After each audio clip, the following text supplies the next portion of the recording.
again, everyone. This is Speckles the Salamander. I apologize for my prolonged absence. After my lecture on the fallacy of the infallibility of CGI, I decided to travel abroad. For those of you who don't know, the animation commentator, the host of the show, was able to create a portal between the world of real things, your world, and the world of 2D art. The passion within his heart for hand-drawn art was what enabled the rift to exist. That is how we met, for I slipped through the portal, and we became friends at once. It is important to note that a rift like this is not the first one to exist.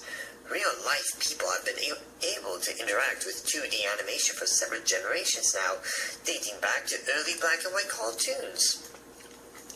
When I slipped through the rift, I explained to him my plight. You see, I have been running like a fugitive. Things have changed over the past decade, and not for the better. The studios that were built on Western hand-drawn animation, most notably Disney, have switched over to CGI. When that happened, they decided to erase characters like me from existence. While hand-drawn anime characters continued to thrive, my higher quality Western hand-drawn counterparts have been forced to go into hiding, fearing lest we should be discovered and brought under the fatal eraser block. We look hopefully to men like Justin Murphy and Don Bluth in hopes that they will create a Western hand-drawn film that will bring us back into favorable terms with the general public, so that we might receive the same glowing treatment as CGI and anime characters do. Anyway, after giving the lecture of yesteryear, in which I explained that CGI has as much potential of telling bad stories as Western hand-drawn animation, I decided to go through the rift and see how things fare with my brethren. I sneaked around as a background character in various Western hand-drawn animated films. I talked to John Bob the Frog, who wasn't much help since he still thinks he's a prince. I barely avoided getting turned into a pinkish bluish salamander by the fairies who bickered over Princess Aurora's dress. Finally, I made my way into the land of Netflix and was pleased to see that Western hand-drawn animation survived there. In fact, my favorite show on that streaming service is Kulapari, and I was quite happy to splash around in the new amphibians protected by the young Kulapari frogs that guard the village. After these travels, I decided to return to the land of real life and see how the animation commentator was doing. He gave me a good report of good health and asked if I could host another episode on his channel. He's going to be away for the weekend, watching the Lego Movie 2 with his brother. Lego stop-motion animation is another form of animation which he thoroughly enjoys, though these official Lego movies are done in CGI. To that effect, I decided that today I would briefly talk about one of Disney's most recent movies. A good number of people give it a bad rap. While I loathe most of their modern films, I do very much enjoy this one, largely because it might serve as a sign that Disney might be getting ready to give Western hand-drawn animation another chance on the big screen. Mary Poppins Returns is a delightful return to form for Disney, while 99% of the sequels they make are downright ludicrous and even idiotic. This movie proved that Disney is capable of making great sequels if it casts the right director who cares about the story. First of all, it was refreshing to see that the father figure in the movie was treated with respect, not contempt. Hollywood typically tries to portray dads as weak-minded losers who don't love their families or are only too eager to divorce or something of that nature. Michael was a neglectful dad in this movie, it's true, but the reason he was that way is a believable one that could happen to anyone. He was grieving the passing of his wife that he loved dearly and was stressing over how he could continue providing for his children without his better half with him. These are believable circumstances that don't take anything away from his desire to be a good man toward his fellow humanity and his children. Second, I loved how the umbrella got more attention in the movie. It did sort of bother me that it got a makeover different from the original movie, but this can be easily dismissed by a new paint job or something like that. Third, I want to give kudos to Mr. Dick Van Dyke, one of my favorite actors ever, for still going strong, even in his declining years. Not a whole lot of men his age can break into a dance like that. Fourth, Emily Blunt played the part of Mary Poppins rather well, and I applaud her for it.